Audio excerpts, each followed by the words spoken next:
Welcome to Greg Kelly Reports. I'm Joe Pinion, filling in for Greg this Memorial Day weekend. Next Saturday night, we're sending you back to the future. Back to the future. Back to the future. Back to the future. Back to the future. Back to the future. Back to the future. Back to the future. Great Scott, folks, here we go again. The Back to the Future election is upon us, and Democrats are hard at work trying to gaslight Americans with a heavy dose of alternate history in the hopes we forget what an unmitigated disaster the presidency of Joseph Robinette Biden has been for our nation in the here and now. And so it should come as no surprise that while President Donald J. Trump was in the Bronx, a place right up the road from here where 3 out of every 5 black children live in poverty and where 70% of all third graders cannot read at proficient levels, and where the people have been represented unabated by Democrats dating all the way back to 1993. Well, Democrats, they didn't even try to shift the blame. They just gassed up that DeLorean and did what they do best: invite America to play their favorite political board game, pin the racism on the Republicans. And they got their friends in the mainstream media to help. Just like that, it was the 2016 election all over again, from CNN to MSDNC to Joe Biden's very own profile on the platform formerly known as Twitter. They were back to spewing those recycled old tales. Do you remember the Central Park Five? Have you heard about that lawsuit against President Trump for housing discrimination in 1973? If so, call us now, and we can mail you a ballot today. We'll even help you fill them out. And so on and so on. This was the focus of Joe Biden's latest campaign ad. Of course I hate these people. Donald Trump disrespecting black folk is nothing new. He was sued for refusing to rent his apartments to black families and called for the execution of 5 innocent black and brown teenagers. And it's more than anger, it's hatred. It's why Trump stood with violent white supremacists, warned of a bloodbath if he loses the next election, and if he's president again, vowed to be a dictator who wants revenge on his enemies. Now, who do you think that is? Of course I hate these people. But here's the thing, folks. It's just not working. And that's not my opinion. It's what the polls are showing month after month after month. In just over 3 years of this weekend at Bernie's presidency, Joe Biden has gone from enjoying over 90% support from black voters to just around 76.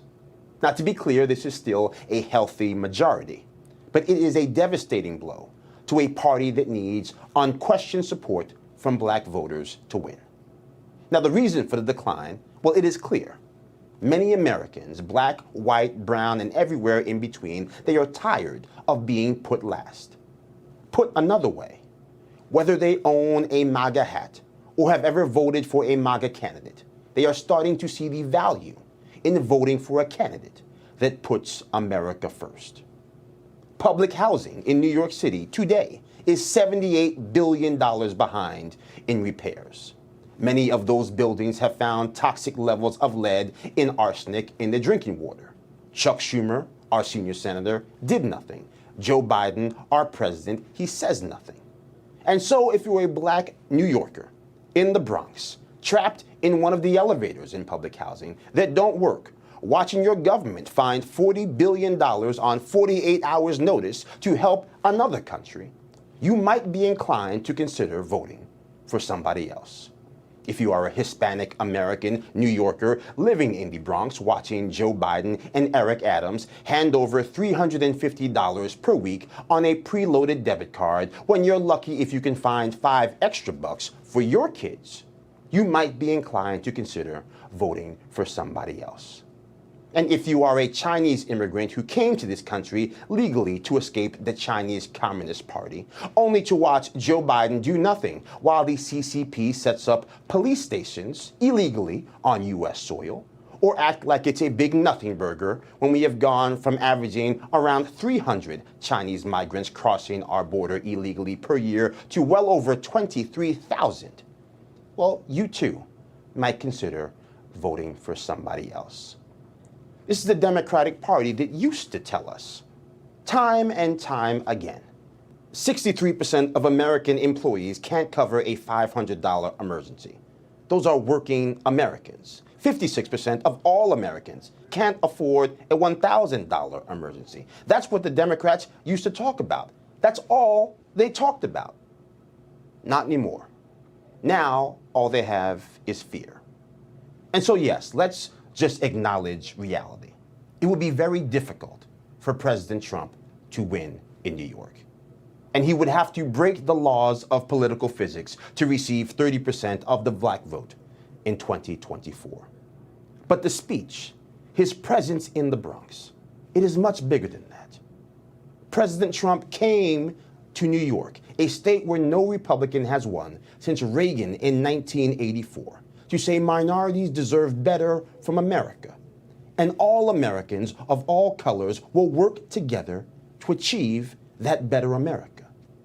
And when you contrast that with Joe Biden flying to Tulsa, Oklahoma in 2021, a state no Democrat has won since 1964, to mark the 100-year anniversary of the disgraceful, dismal Tulsa riots, by effectively trying to scare black voters everywhere into believing the next Republican president will lead to roving gangs of racist white Republicans burning down your home in the dead of night in the midst of burning actual crosses.